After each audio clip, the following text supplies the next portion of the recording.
Good afternoon, ladies and gentlemen. Um, as you know that we've been having consultations throughout Fiji prior to the budget, where we get people's input into what they would like in the budget, etc. But we were also asked recently um, to actually have consultations after the budget is presented, because a lot of people are saying that, once the budget is presented, we don't know what's actually in it, or we don't know necessarily know details, so we need to know the details about it and how it's going to function, how it will affect us. So as a result of that, we've decided to hold consultations throughout Fiji. It does put a lot of pressure on us in respect of time. It takes a lot of time. For example, this morning we started off at USP, at the Lodell Bay campus. We were there for nearly 3.5 hours. So we had a lot of questions. The whole idea is to get you to ask questions. I don't want to be standing here and speaking for the next 2 or 3 hours. The idea is to give you a quick presentation of what's in the budget, what's the rationale behind some of the decisions that have been made and some of the policy decisions. And then, of course, you can ask us questions, any questions that you may want to ask regarding the budget itself. So, essentially, this is the outline of the budget. We look at the major expenditure initiatives, major policy, revenue policies, because as you know, with any government, we collect revenue or we make revenue and then we spend money. That's essentially what a budget is about. A budget is also about a balancing act. But for us, budget has also been about, ensuring that we have continuity in policies. There's a lot of people talk about debt, fiscal performance, etc. We'll talk to you very quickly about that too. So, as we highlighted, the budget is actually designed to improve the lives of Fijian families. As you know, there's a lot of, the budget theme was about actually Fijian families. We'll see why we're doing that. It builds upon the previous budgets. It's a continuation. It's not something we pulled out of the air. In fact, many of the policy decisions that we made in this budget, we had, if people knew about it, we kind of predicted it about 3 or 4 years ago. It's about building blocks. And again, the focus is on education, infrastructure, etc. And again, the idea is to take advantage of the fact that the economy has been growing 9 years straight in a row. What does it mean for you, in particular as young Fijians?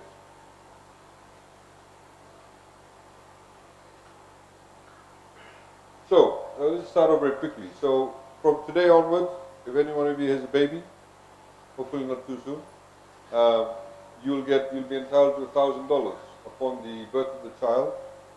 You register the baby, and then if your income level is $30,000 or less, then an account is opened under the baby's name, but the mother has access to the account. The idea is that you use the $500 for the rearing of the child initially. When the baby is born, a lot of families need to buy stuff for the babies, whether it's milk, whether it's diapers, whatever the case may be. Then the other $500 you don't actually touch until the child goes to year 1. Because, you may want to buy a school, sandals, uniforms, etc. That money sits there for that. But what we're also trying to do is we're trying to inculcate a culture of savings. Because you have a bank account that's open under the child's name.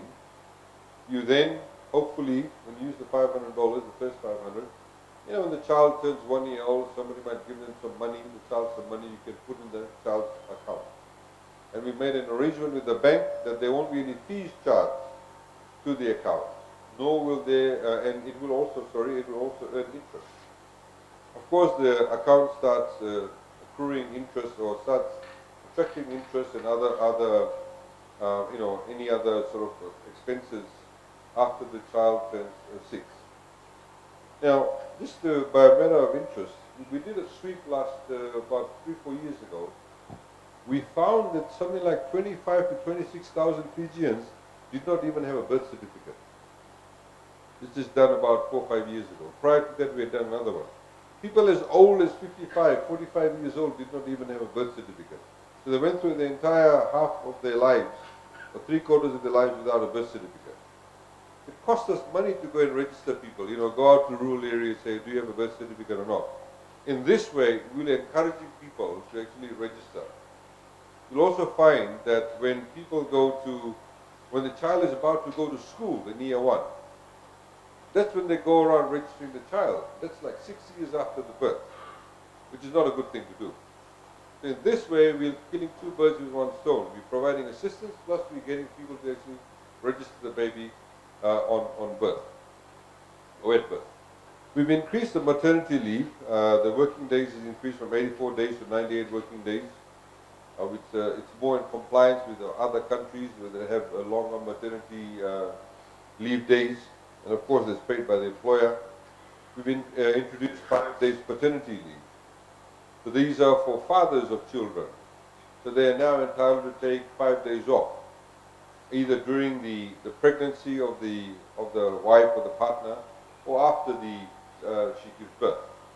And that's to encourage, of course, family support, and the father plays a important role in the rearing of the child too. We also have introduced a 5 days family care leave. A number of countries does have this. So for example, if I'm here today and I suddenly get a news that my son has had an accident and he's in hospital, and I need to be with my son in hospital tomorrow and the day after, so I don't actually take my annual leave. I don't take sick leave because I'm not sick. So this is reserved for that. So if some family member needs assistance, care, you can take the leave then. But what we've also done is to encourage employers and not put too much of a financial burden on them. If they pay you your leave for your paternity days and your family care days leave, they get 150% tax deduction. So whatever they pay, you can claim back 150%. So this is encouraging employers to ensure that they do give this leave. And of course, this is not a expense for the budget per se. So your employer over here is the University of Fiji, the council. So your staff members who work here, they're entitled to that now. They're entitled to that now. And of course, they'll be paid for by this organization. If you're working for a company, if you're working for a bank, they'll be the ones paying for that. Government is not paying for that, but we've actually brought about the new laws to do so. This is what we are paying for.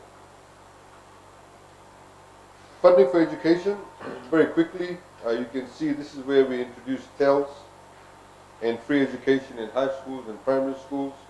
And today we are allocating in this year's budget is about $1.035 billion for education. And that's how much money has gone into that, and I'll show you how that's broken down. So, the Ministry of Education gets $535 million. Ministry of Education, of course, employs all the teachers. They, of course, run some government schools and various other expenses that they pay for. They pay for textbooks, etc. School bus fares also come out from there. The higher education institutions, we give about $123.8 million. Out of which $104.8 million is what we call operating grants. So USP, we give $33 million. You receive $4.2 million. FNU, which is entirely government-funded university, gets $65 million.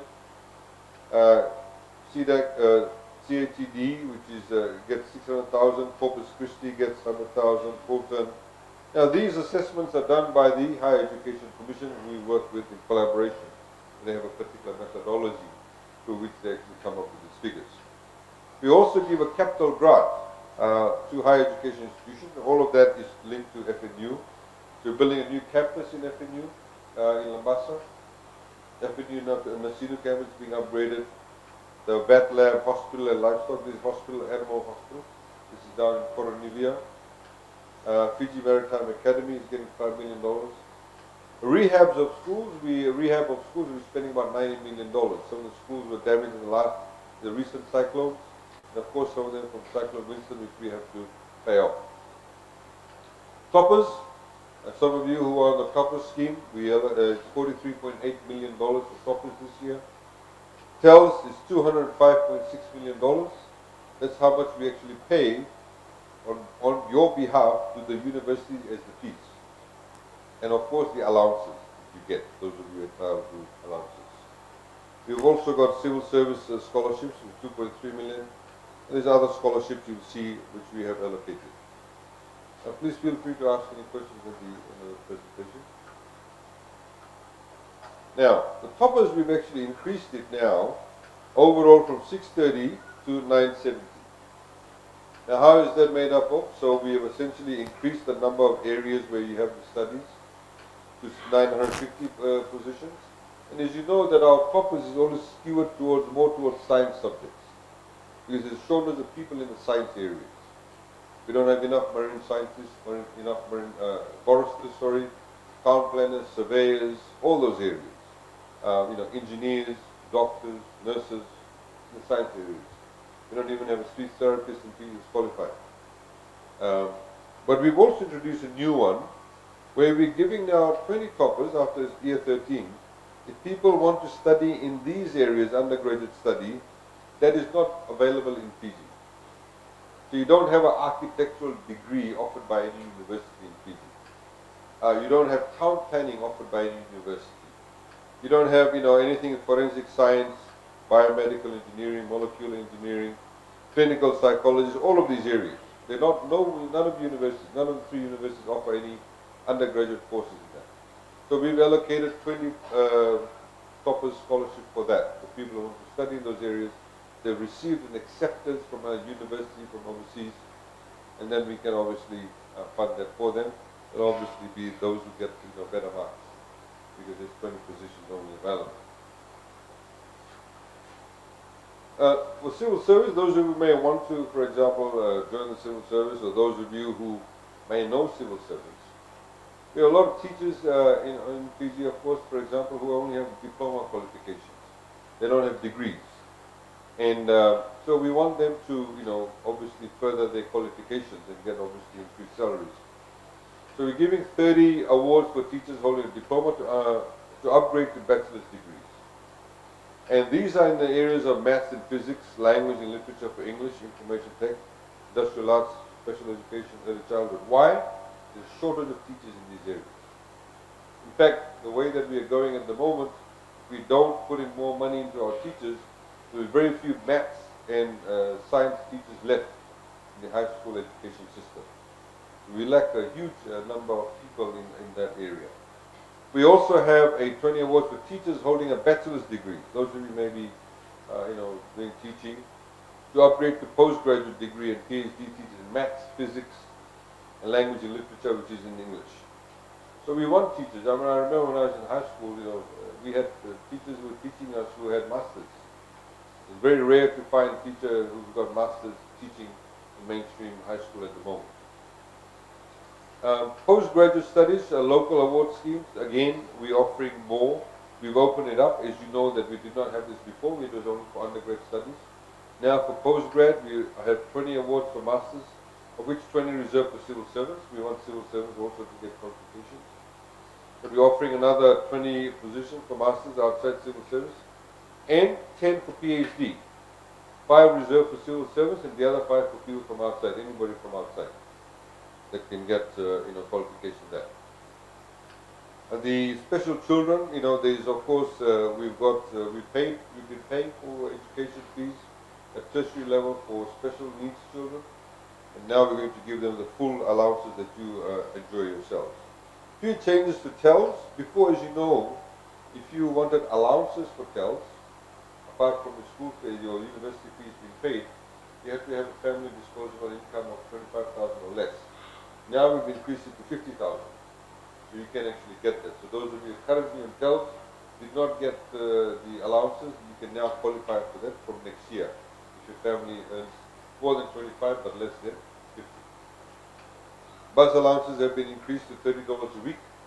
Some of you may be traveling from say Navua to Suva or Ba to Lotota, etc. And we've also got 30 places for graduates to get entry for MBBS. These are graduates. Somebody may have done a science degree, or may have done pharmacy, and they've been working for a while, and now they want to become a doctor. We've got 30 places reserved for them to actually go off and do an MBBS degree. Now, we've got an accelerated repayment initiative. So, when you finish your university, for example, if you're on TELS, if you have a debt, I assume most of you may fall within this category, 20,000 to 49,000 category. So if you, for example, pay 50% of your debt in less than 3 years, we forgive the rest of the 50% of your loan. So it's called accelerated payment. You have to make your payment though. We're not going to make it free. The reality is that today, 50% of the Fijian population is below the age of 27. So those people who try and offer you free universities are actually smokescreen, because it's not sustainable at all. Our current debt with TEL is about $700 million. So you imagine this. There's still another 50% of the people behind you who actually need to get university education. So we need to ensure that when you have kids, hopefully not very soon, when you have kids, they need to get access to universities too. Somebody has to pay for that too. It's the level of sustainability. But what we've worked out, we've been working on this for some time, we've worked out that if, for example, you took, say, 15 years to pay this debt, then obviously the value of the dollar that you pay us will be less than what the value is today. So if you do the accelerated payment, so if you pay the 50% in less than 3 years, we forgive 50%. If you pay it in 3 to 6 years, we forgive 25%. And then of course according to 10 years. So these are the amounts. I mean, this is 100,000 here. These are the people who go to flying school. Because the fees for flying school is, I think, about $140,000. So there's a very few people left here. But generally, your MBBS type people fit in there. These are your sort of undergraduate people here, you know, say doing teaching or basic degree. And these are generally people in technical colleges. So that's what we call the accelerated repayment system. The other point, of course, is that we've now said that you'll be now getting 6 monthly statements on your loan, or how much money you've actually received. So you know exactly what you've received, you know exactly what your debt exposure is. So that's part of the announcement. Very quickly, we have, we set up a new ministry called Ministry of Housing and Community Development. Now, we've had this before, but we've kind of nuanced it, made it a lot more refined. If you want to buy your first home and you earn less than $50,000 a year, the household income is less than $50,000 a year, and you go to a bank to see a property, and the bank says, yes, you can do the repayments. You say, I want to apply for the grant. You will then get the grant if the bank will approve the loan. So we will contribute $15,000 towards the building of your home. You essentially put it into the bank account to pay off the debt. And it's a grant. You don't have to pay us back. If you buying your first home, we'll give $10,000 towards that. If you're actually more interested in construction, because construction actually creates a lot of jobs. If you earn more than $50,000 and up to $100,000, you qualify for $10,000 and $5,000 if you purchasing the first home. So this is a new sort of focus area to help people own their own homes. Please, I urge you one thing, as young people, you have to start focusing on trying to buy your first home or build your first home.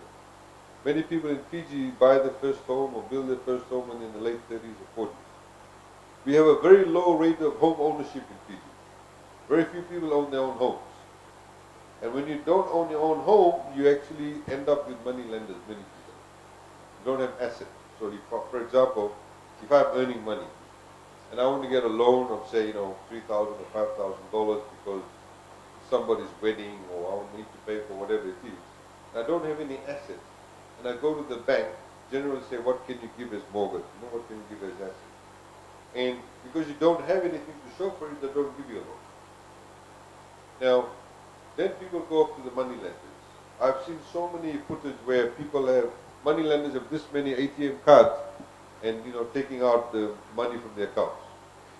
When you go and see the ATM, normally when you get your pay, the pay hits your bank account around about 3 o'clock in the morning. That's when the banks credit your bank accounts. You see around about 4 o'clock, all these guys coming in with this many ATM cards with the PIN numbers and withdrawing all the money. That's the money lenders. So if you own your own home, then you don't actually have to go to a money lender. Now, we also have to change the way we view about homes. We think of a home, owning our own home, is one block of land and one house on it. But we need to start thinking of homes as flats. You can own flats. If you go to places like Singapore and Australia and various other places, you can have this big building and you can have many houses in this big building on one floor. You can buy one, you get a 99-year lease, you get a freehold lease over the particular property, good collateral. If you're a young person, we want to be able to make available to you a stockpile of homes that you can buy for 80,000, 90,000, whatever it is. You may buy a first home, it could be only one bedroom, could be two bedrooms. Then as you get married or as your income levels go up, you can then move on to the bigger house. So that's what we try to encourage over here. That's one of the reasons why we've done this. We're also allocating $5 million in the budget for your first land purchase. A lot of people, for example, they've identified a land, they can lease it for 99 years, but they have to pay a premium for it to buy the land, to purchase the lease. So it could be $10,000, $12,000. So that's where we also, contribute towards that if you earn less than 50,000. We also have a scheme, we've got an arrangement with the Reserve Bank and the banks. If you earn, again, if you're a low-income earner, earning less than $50,000, you get a grant. The interest rate will be subsidized by 1%. Again, there are a lot of people in Fiji, if you go to places like in Missouri, like places like Budi, etc., a lot of people live on land, they don't have a proper lease because their land has not been surveyed properly. It's not been surveyed. So this is there to help the survey get done, so they get a proper lease, then they can go to a bank and improve their house, build a proper home. Again, the Ministry of Provincial Development Housing, 1/3, 2/3 contribution scheme has come across to this particular ministry. And we, of course, continuing with, formalizing informal settlements. Now, FNTC levy, this is very important. At the moment, from 1st of January it'll happen. Every employer in Fiji pays 1% of the total salary bill as FNTC levy. So your university, for example, whatever salary it pays to all the lecturers, 1% of that they have to contribute by law as FNTC levy. So it goes to the FNTC scheme, which is administered through the FNU, and if they should then provide training for their staff, etc., then they'll be able to claim the money back from that particular pot of money. At the moment in the trust fund there's about $30 million. What we've said, we want to change that. From next year, from the 1st of Jan, if, for example, say if you're living here in Bellow Street somewhere, and you get sick, so you're feeling you've got the flu, and you want to go and see a doctor.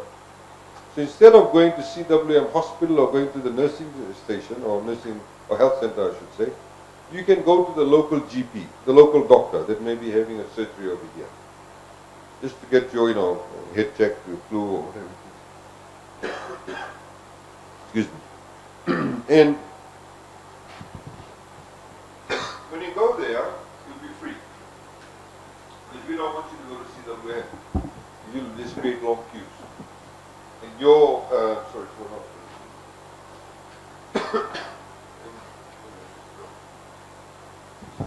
a lot of people, when you go to the outpatients, essentially they are there for not necessarily emergency services.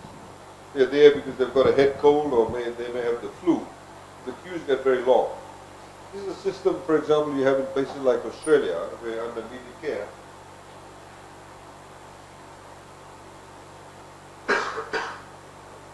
the government actually pays for your visit to the GP. But of course we need money to pay for it. So from the FNTC levy, 50% of that will now go towards paying for the GPs for the 1st of Jan. You don't have to go to CWM hospital, you just go and visit your local GP and we'll pay for that. Of course, if you've got some complex medical problem, then you go to the hospital. Now, the other thing is that 0.4% of that levy that we collect will go towards the workers' compensation. Now, at the moment, for example, under the old laws, if you work for a company, your employer will pay insurance, just in case, say, if you get injured at work, or if I cut my finger at work, I need compensation for that. So people generally pay insurance for that. It takes a lot of time. You have to go to the court system, and there's a blame game.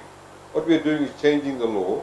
The law is now changed to essentially say that there's a no-fault system. In other words, we don't have to say whose fault was it. Was it my fault because I put my finger in too deep into the machine, or whatever it is. I was at work, I got my finger cut, there's a price for it, I get paid compensation. This is what you call a no-fault system, as we've done with third-party insurance. So obviously, we need money for that, so 0.4% of what we collect from FNTC levy will go towards that. We currently collect about $21 million from FNTC levy, which all the employers pay. We're going to cover schoolyard injuries too. A lot of kids get injured in school, and so, to pay compensation for that, only the medical, expenses. Point one will continue to stay with the FNTC levy scheme.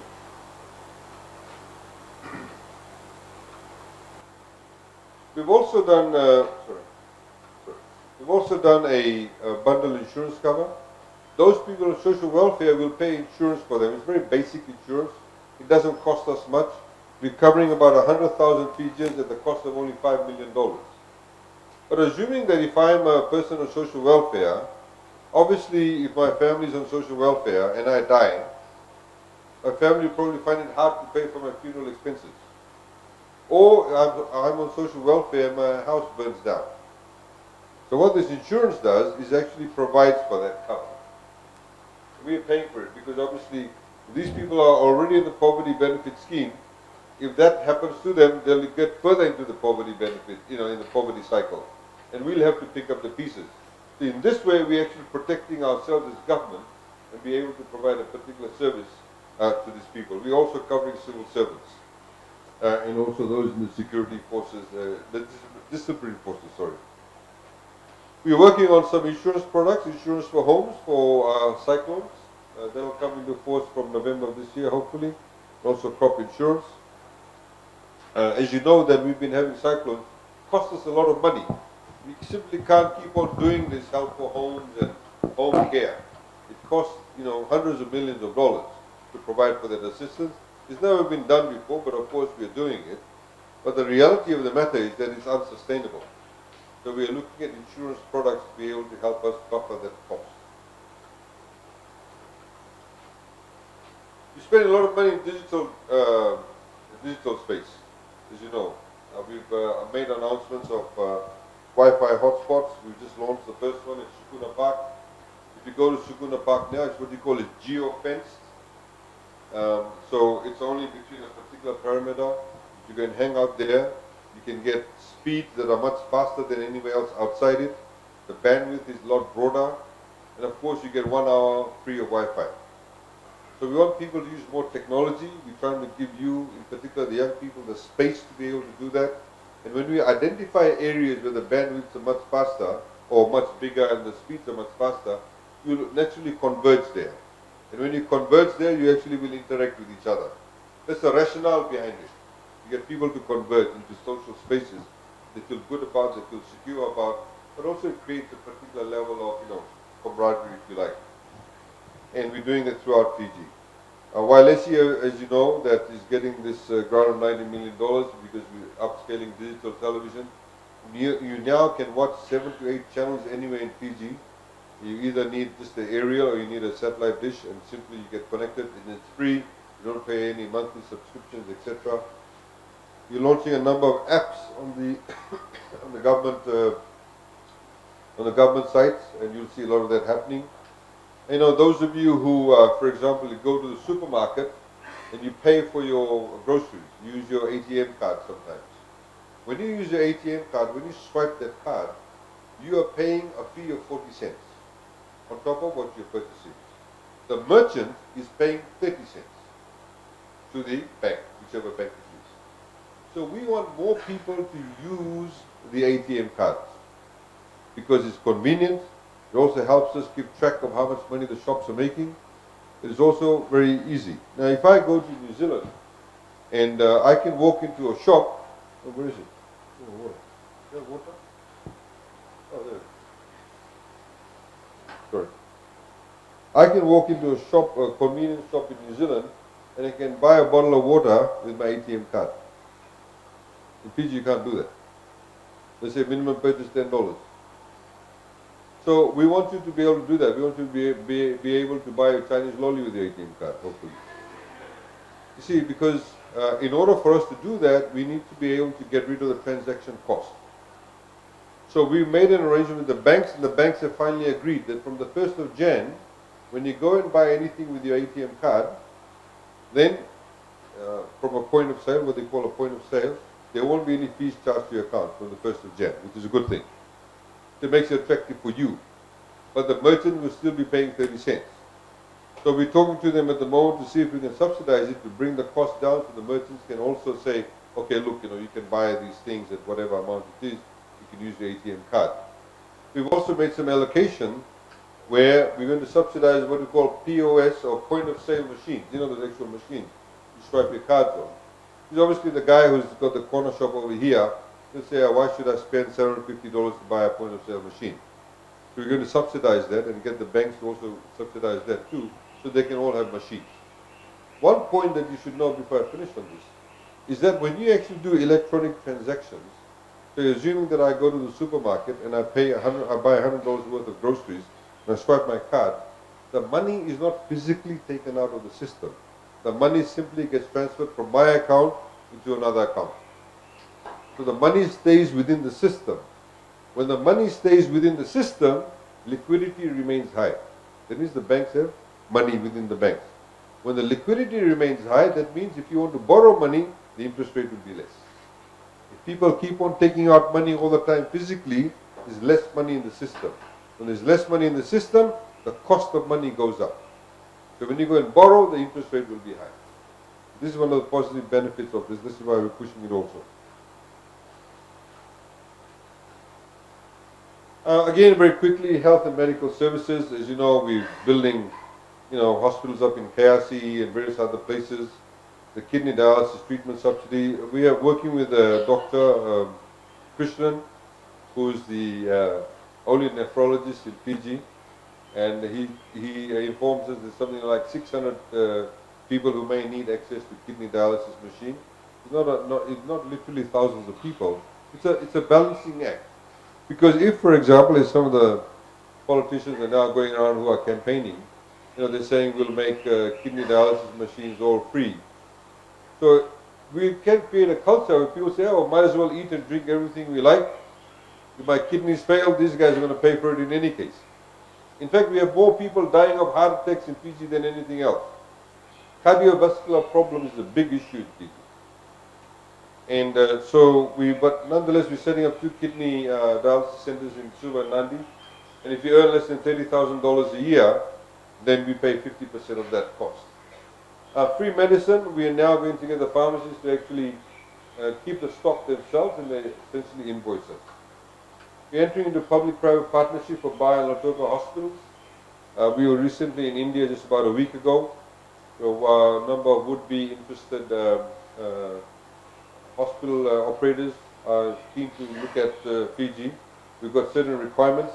They need to, for example, provide 24/7 open heart surgery services, provide treatment like chemotherapy for cancer, etc.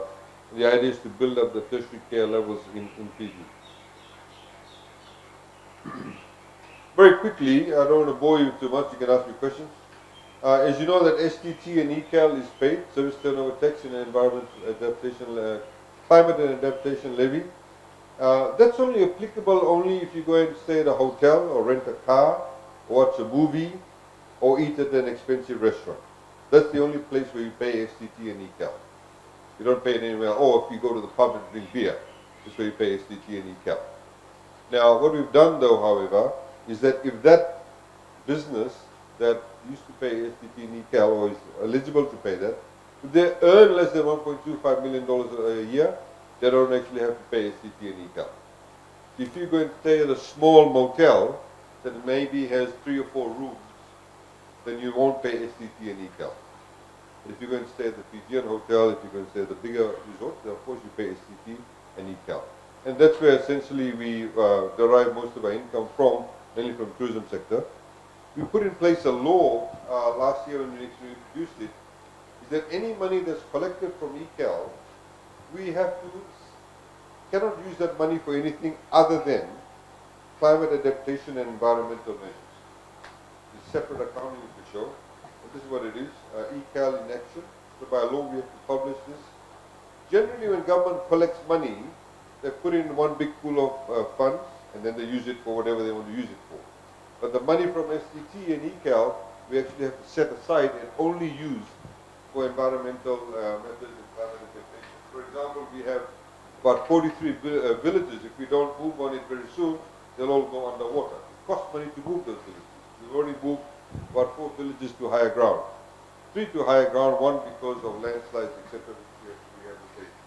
So I urge you to read this, and that's how we spend the money from STT and ECAL. As I mentioned, of course, 150% tax reduction for employers on salaries, wages paid to maternity and family care. We've got staff training. Again, if you train your staff, we give you 150% tax reduction. If your company invests in research and development in ICT and renewable energy sector, you get a tax reduction of 250. We have a huge focus on ICT. All these areas of ICT businesses here, if you invest in those areas, then you get tax holidays. I don't know how many have recently been to Tapus. If you go to Tapus and you look at the back of Cumming Street and Mark Street, all those buildings look really ugly. They're very dirty, they're very run down. In order to improve the quality of business, quality of buildings in our towns and cities and various other places, we've given a tax incentive too. So if they spend over $1 million, they qualify for 25% investment allowance to upgrade. For example, in particular, they put disability access, etc. 150% tax reduction. We are going to host the Asian Development Bank annual meeting next year. It's a big deal for Fiji because it's never been held in the Pacific. There'll be something like 4,500 people descending on Nandi in a week's time. I mean, within a week they'll be there. So obviously they use our services, use our hotels, etc. If you want to sponsor that, we give you 150% tax reduction. Electric buses, we're doing a lot of work in the background. So if you bring in, electric buses, we give you a certain capital deduction. We set up electric charging stations. We invest in that area, then we have a 5% subsidy for that also. All these imported vegetables, they used to be 32% before, the duty on it. We reduced it a few years ago down to 15, then we brought it down to 5, now we've zero rated it. Things like strawberries, raspberries, mixed celeries, mixed vegetables, celeries, etc. Tea, the duty has been completely removed on tea. We now have a higher duty rate on imported carbonated drinks. We put an excise duty on carbonated drinks made in Fiji, but what we found was the importers started bringing cheap carbonated drinks from overseas. So we've now put a duty on that.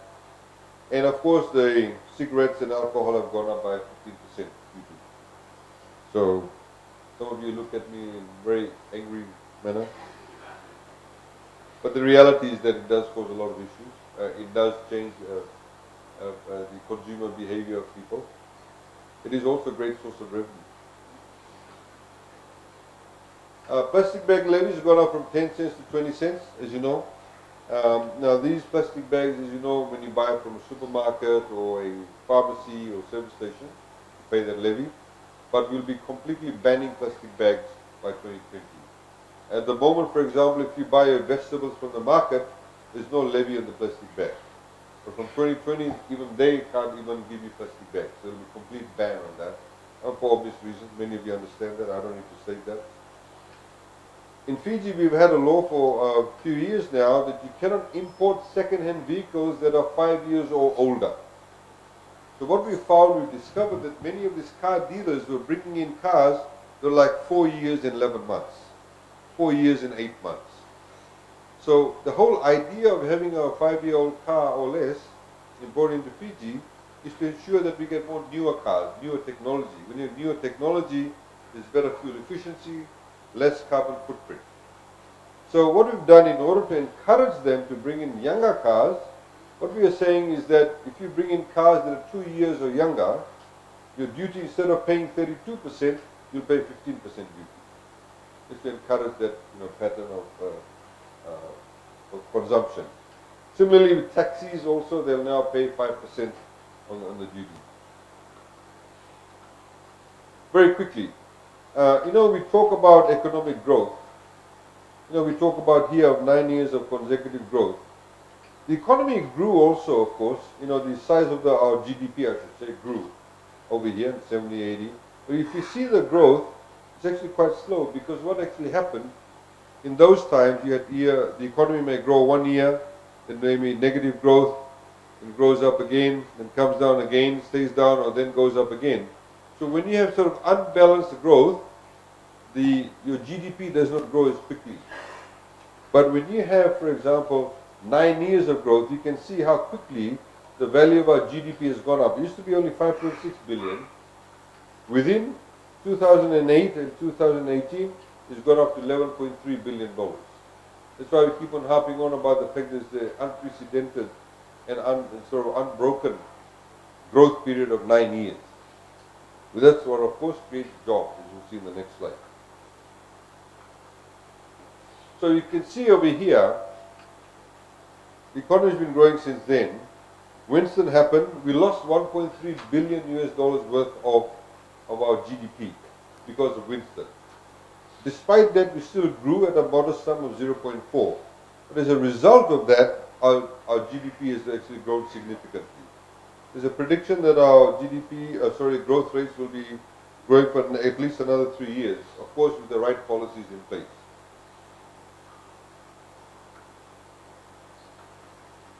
Now, unemployment has decreased in Fiji as a result of that growth. So unemployment rate now sits at about 4.5%. And we've seen, for example, a lot of the surveys are done by looking at job advertisements in newspapers. Until 2013 or 15, 2014, the RBF, when they did the survey, they only looked at job advertisements in the Fiji Times up to 2014. After 2014, they started looking at both the newspapers, Fiji Times and Fiji Sun. And you can see the number of positions that were advertised in terms of job vacancies, about 23,000. There's been about 40,000 new jobs that have been created in the last 5 years. You just have to pick up the newspapers, you'll actually see, in particular on Saturday.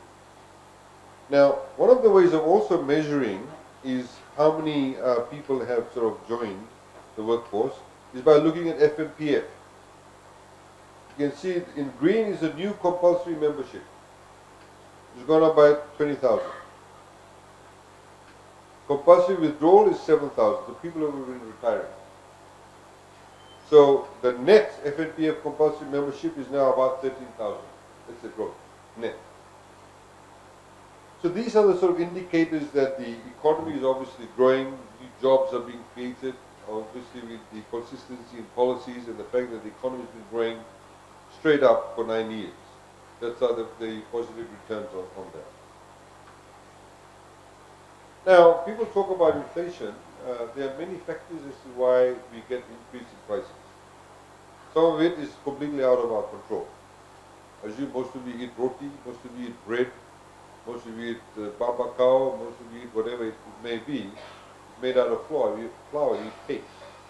Now, the raw ingredient for those things that we do eat every day is not grown in Fiji. It's wheat. Flour is made out of wheat. Wheat comes from Australia. Whatever price Australia sells the wheat to Fiji, that's the price you have to buy it at. There are two flour millers in Fiji, Punja and Sons and FMF. So they buy the wheat. And then they grind the wheat and they make flour. After they make the flour, then we price control it. It's price control at the point of retail. But of course, we can't price control what the Australians sell it to us at. We want to say, if we're going to price control, they say, bugger off, we're going to sell our wheat to somebody else. So we are what we call a price taker. In the same way, fuel. We buy all our fuel from Singapore, the refined fuel. So the world price of fuel at the moment, what we call it's US dollars, a barrel is about 66 US dollars a barrel. A few months ago, it was $42.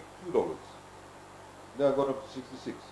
In 2009, 2008, it was $140. You know how every 3 months the Commerce Commission says the price of fuel has gone up or gone down? When it's a very cold winter in Europe, in the northern hemisphere, the price of fuel goes up. Huge demand, if you get warm, they use a lot of fuel. So we pay the price for that. We are completely out of our control. The other area that is completely out of control is cyclones. When we have cyclones, the price of long bean is like $5. Small bunch of bananas in Suva after Winston cost $20. Normally sells for $5. Those are the things out of our control, and that's what actually can lead to inflation. Now, of course, other factors that lead to inflation, but these are the three areas that are completely out of our control. Now, when we measure inflation, people talk about, oh, inflation has gone up. When we measure inflation, there's a basket of what we call goods that is measured to see how much inflation has gone up or down by. One of those, three of those goods are alcohol, tobacco, and kava. Of course, you won't have kava in Australia, because not many people drink kava. In Fiji, it is seen as an expense that is generally incurred by everybody. If you look at the rate of inflation in 2015, it is 1.6%, of which alcohol, kava, and tobacco contributed 0.6%. All the other goods, excluding those three, was 1%. Look what happened in 2016. Inflation was 3.9%, of which 2.7% of the inflation cost came from alcohol, tobacco, and kava. As you know, kava went up to about $200 a kilo. I think still about $140 a kilo. Some people still drink it at the same rate. But the fact of the matter is, this is how you measure inflation. And these are the sort of three areas that contribute, the three goods, sin goods, what we call them, that contribute to inflation. Over here, of course, in June 2018, inflation is 4.6. Kava, alcohol, and tobacco has contributed 1.7. The balance is 2.9% from other goods, including things like fuel price.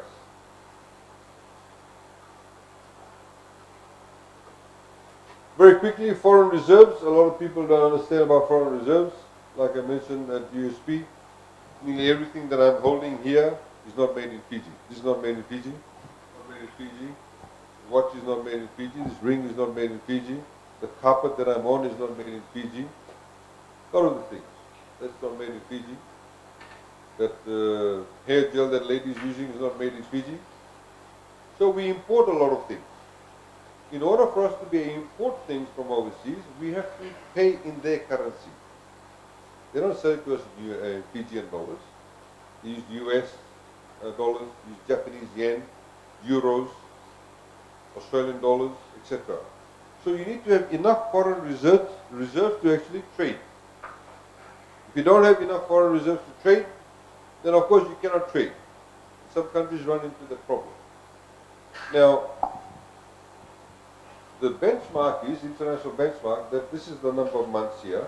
So you should have at least 4 months worth of foreign reserves to be seen to be healthy to be doing international trading. You can see where we were in 2006. We had $515 million. We had, about 2 months worth of imports. Our reserves today sits at $2.1 billion, which is very significant. But one thing I want to point out to you, you see over here, in 2010, we had $1.3 billion, and we had approximately 4.8% worth of, or 4.8 months worth of trading.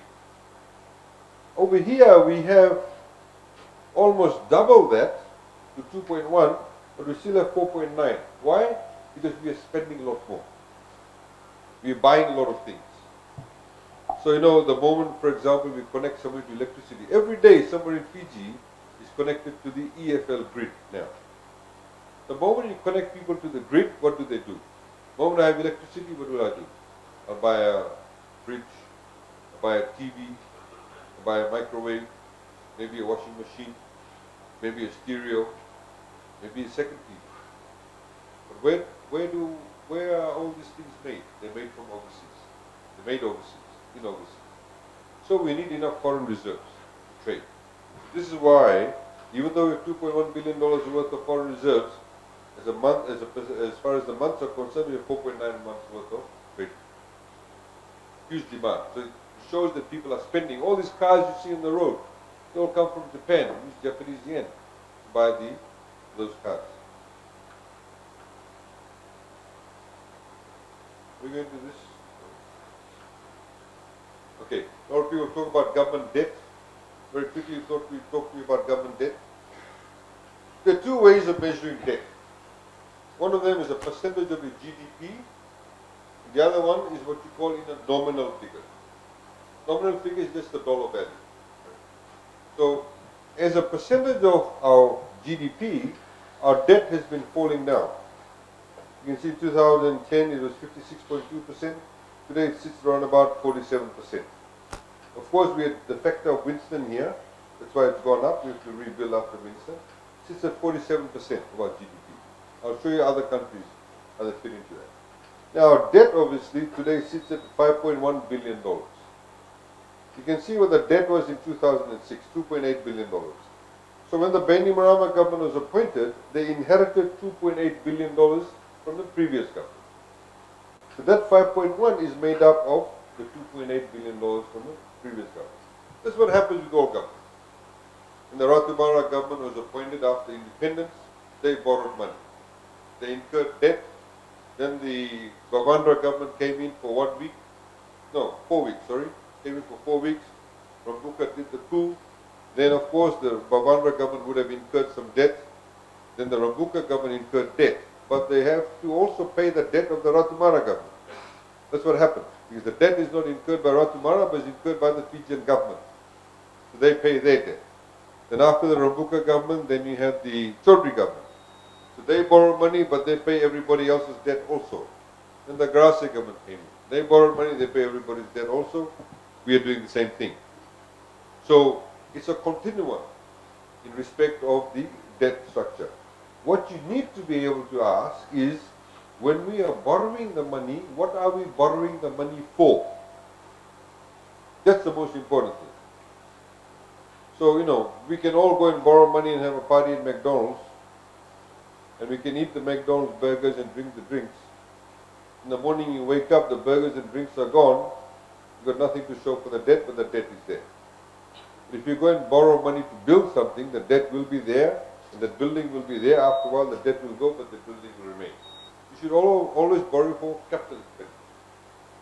Now, I'll contextualize that for you. But before we do that, let's look at what other countries. Look at Japan's debt to GDP ratio, 239.2%. Singapore, 112%. USA, 107.4%. But nobody in Fiji says that these economies are failing.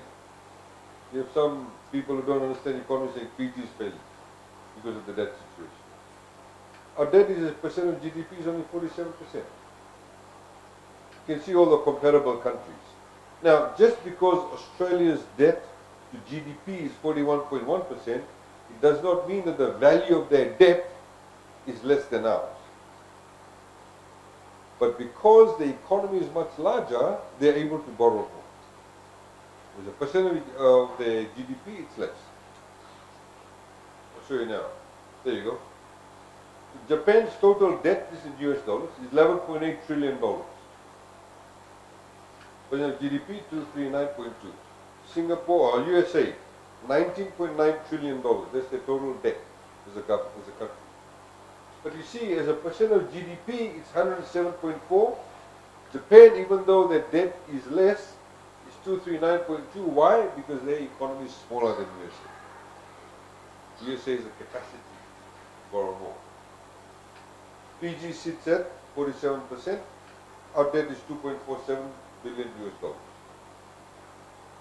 Overall scheme of things, not significant. But like I said, the main point is, if we were borrowing money to have big parties or build one building that we want to use only once in a year, then that's bad use of debt, not good use of debt. This country, I mentioned this before over here, I went there a few years ago, very similar, or a couple of years ago, very similar to Fiji, sugar-based economy, etc., tourism. They decided to change their modus operandi, and they did what we are doing now, but they did a much grander scale than us. Put 4-lane roads, electricity, ICT. They in fact built what we call ICT parks, went to international companies, said come and set up your base here, we'll give you free tenure, but you'll be based in Mauritius to service Africa. They did that very successfully. So it's good debt, because productive capacity has increased. So that's the debt situation. Just very quickly, from 1980 to 2006, in 27 years, total capital expenditure was $3.5 billion. In those 27 years, all those governments, whichever government was there, they spent $3.5 billion on capital expenditure, building things. And the debt increased by $2.6 billion. From 2007, which is since the Bainimarama government, Fiji first government, in 11 years, we've spent double that amount in capital expenditure, but our debt increased by $2.3 billion, less than that. Why? Because we have what we call a net operating surplus. So, in those years, 80 to 2006, every time they borrowed money, every time, they built something, capital expenditure, they borrowed 76 cents, whereas we are borrowing only 36 cents. Why? Because of this. You see, this is operating savings. We save about, over here we save about $800 million, over here we'll be saving about $1 billion.